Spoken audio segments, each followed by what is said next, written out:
Imagine a movie so far ahead of its era that audiences weren't sure how to react. Reviewers labeled it confusing and slow. Seats emptied in theaters. The studio viewed it as a letdown. Today, it stands celebrated as a chilling masterpiece that redefined science fiction forever. Beneath the neon lights and relentless rain rest hidden conflicts, spontaneous brilliance, and secrets concealed for decades. From Harrison Ford's clashes with Ridley Scott to hidden connections with Alien and even The Shining, this film's history is as enigmatic as its replicants. Let's reveal the long-buried secrets of Blade Runner. Number 1. The Forgotten Sixth Replicant. One script detail lingered in the minds of Blade Runner fans for years. Captain Bryant's briefing referred to 6 escaped replicants, yet only 5 are ever shown on screen. The numbers didn't match, and audiences caught it right away. The absent replicant, named Mary, was removed late in production when filming her subplot became too costly. This wasn't an artistic decision but a financial limitation that left a noticeable inconsistency in the finished cut. The filmmakers assumed it would go unnoticed. Instead, it sparked one of cinema's biggest debates.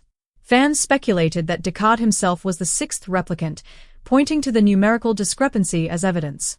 A single oversight ignited decades of discussion about what defines humanity, transforming a production flaw into the film's most lasting mystery. Number 2. Based on a novel, but loosely. Turning a beloved book into a film is always challenging, yet Blade Runner pushed creative freedom to the extreme. Philip K. Dick's Do and Android's Dream of Electric Sheep delved into religious symbolism, empathy examinations, and the ethical burden of artificial life. The novel posed profound inquiries about awareness and humanity's bond with its creations. Ridley Scott's adaptation removed much of that complexity. The empathy boxes, spiritual undertones, and large portions of philosophical exploration disappeared. Scott redirected the focus toward a mechanical noir atmosphere, crafting something distinctly separate from the original text. Sadly, Dick died only months before the film premiered. After viewing early footage, he expressed approval, acknowledging Scott had produced something distinctive. However, he never saw his story evolve into one of cinema's most influential dystopias or the enduring impact it would have. Number 3. Shaped by industrial memories. Blade Runner's oppressive world feels authentic because it was inspired by experience rather than pure invention.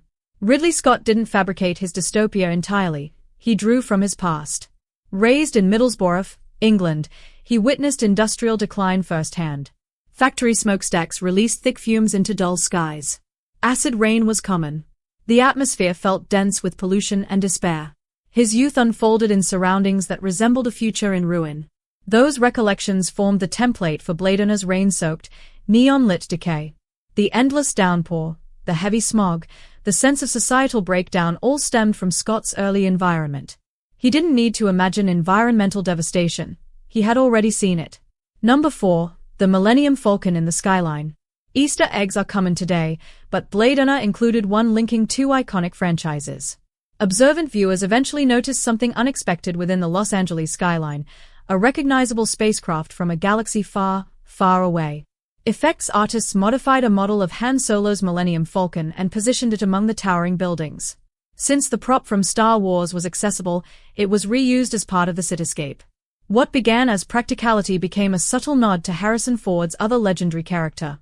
This small inclusion quietly connected Star Wars and Blade Runner long before shared universes became fashionable. The Falcon wasn't traveling through hyperspace. It was hidden in dystopian Los Angeles the entire time. Number 5. A borrowed title. The name Blade Runner perfectly matches the film's sharp, shadowy tone, yet it did not originate from Philip K. Dick's novel. The book's title, Do and Android's Dream of Electric Sheep, was poetic but unsuitable for a mainstream release.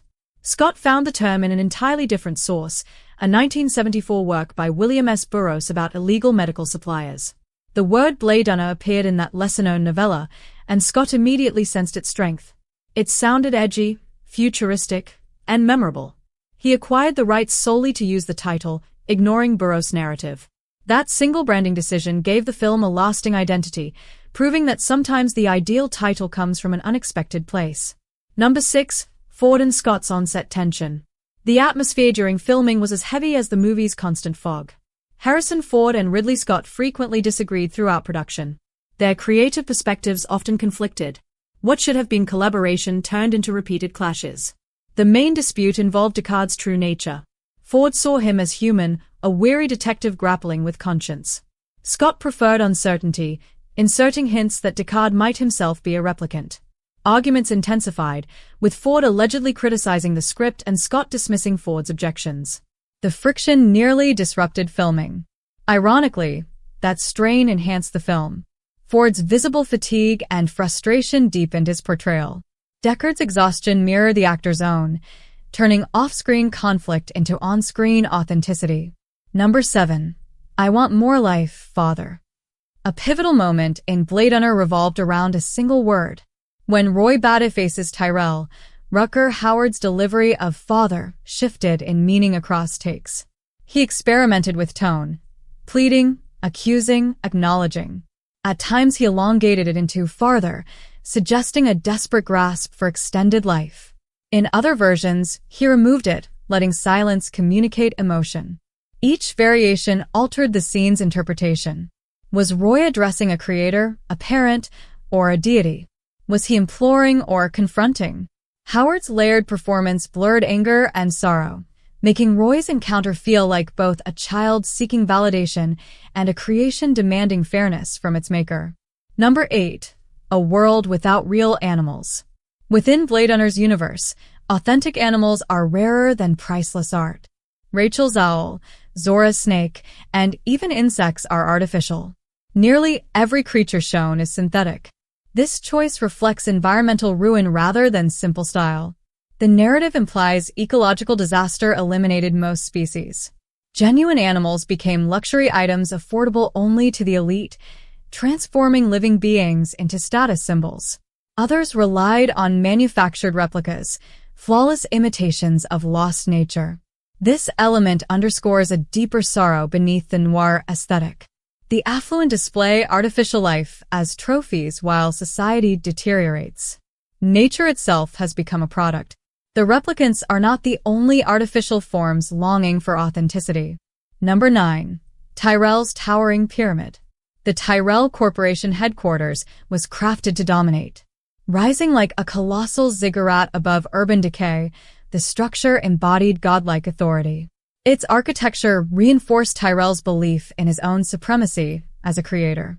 Scott drew inspiration from grand religious structures, incorporating vast interiors and dramatic lighting that diminished visitors. The vertical design emphasized hierarchy, placing Tyrell physically above the world. The building symbolized his conviction that he had surpassed natural evolution. Positioned like a sanctuary above ruins, it represented ambition built upon collapse, suggesting some individuals believe they can assume divine roles. Number 10. The Glowing Red Eyes. A subtle visual cue fueled years of speculation about identity. Replicants' eyes occasionally gleam red, achieved through clever lighting and mirrors rather than digital effects. The method effectively distinguished artificial beings, until a brief shot reveals Deckard's eyes flashing red as well. The moment is fleeting but unforgettable. Was it deliberate evidence of his true nature, an unintended lighting artifact, or purposeful misdirection? That small technical choice became one of the most dissected details in film history, illustrating how minor touches can provoke major questions. Number 11. The Tears and Rain speech. Blade Runner's most memorable scene nearly differed entirely. The original script had Roy Batty reciting technical details about replicant design and combat record, sounding mechanical and detached. Rutger Hauer felt it lacked humanity. On the eve of filming, he rewrote the speech, removing the clinical language and shaping a poetic reflection on mortality. All those moments will be lost in time like tears and rain, became an unforgettable meditation on impermanence. His spontaneous revision transformed Roy Batty from antagonist to tragic figure in moments. The final words of a machine felt more human than those of any person, demonstrating that sometimes true artistry emerges by discarding what was written. Number 12. Deckard's Heavy Weapon. The film's iconic blaster was far from lightweight. Built from a modified Stye Mannlicher rifle, it possessed genuine mass. Harrison Ford frequently remarked on its weight, struggling during extended shoots. That physical strain carried into his performance. Each time Deckard lifted the weapon, the effort appeared real. It's rugged, Industrial design made it one of science fiction's most convincing firearms, inspiring countless replicas and earning legendary status among fans. Ford's discomfort added realism, making every confrontation feel physically taxing. Number 13. A quiet connection to Alien. Ridley Scott subtly hinted at a shared universe long before interconnected franchises became common. Observant viewers noticed that a computer screen from the Nostromo in Alien reappears inside Gaff's spinner in Blade Runner. The reused prop served not just as economy, but as an intentional link.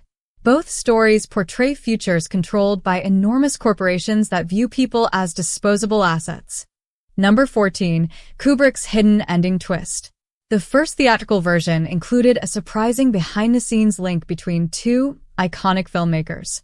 When early test audiences reacted negatively to the film's bleak conclusion, the studio pushed for a more uplifting resolution. Scott urgently needed suitable footage and found it somewhere unexpected. Stanley Kubrick had filmed stunning aerial mountain landscapes for The Shining that ultimately went unused. Scott repurposed those pristine shots to manufacture an artificial happy ending, depicting Deckard and Rachel fleeing toward untouched wilderness. Those sweeping mountains implied hope and liberation beyond the city's endless decay. This borrowed material nearly altered the film's legacy entirely. The imagery suggested survival was achievable, that freedom existed somewhere beyond the ceaseless rain. Later editions eliminated this ending, restoring the story's uncertainty and shadowy tone. Yet for years, Kubrick's unused footage shaped how audiences interpreted Scott's intent. Number 15. Decoding the origami.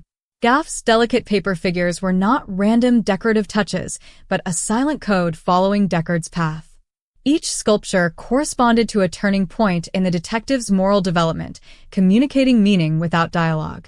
The chicken appeared early, ridiculing Deckard's hesitation and perceived cowardice in hunting replicants. The matchstick man represented change and emerging empathy as Deckard began doubting his assignment. Finally, the unicorn suggested unreachable dreams and implanted memories, implying Gaff understood truths about Deckard that even Deckard himself did not grasp. These small creations formed a quiet language of destiny and surveillance. Gaff was perpetually observing, subtly signaling how closely Deckard was monitored. The origami elevated simple props into philosophical commentary, demonstrating that in this world, even the smallest object carried profound weight about identity and control. Number 16. The cannabis snake scale. One meticulously crafted prop concealed an inside joke few noticed for years. When Deckard studies the microscopic snake scale to trace Zora, audiences assumed the complex texture resulted from advanced model work or visual effects. The art department chose a more mischievous solution. They photographed cannabis under extreme magnification, producing an organic yet alien texture ideal for a synthetic snake scale. The natural pattern convincingly passed as futuristic biology, and no one questioned its source during production. This hidden detail highlighted the team's inventive dedication to world-building. Every frame held layers of creativity, even when viewers would never consciously detect them. The private joke became embedded in the film's visual identity, proving that elaborate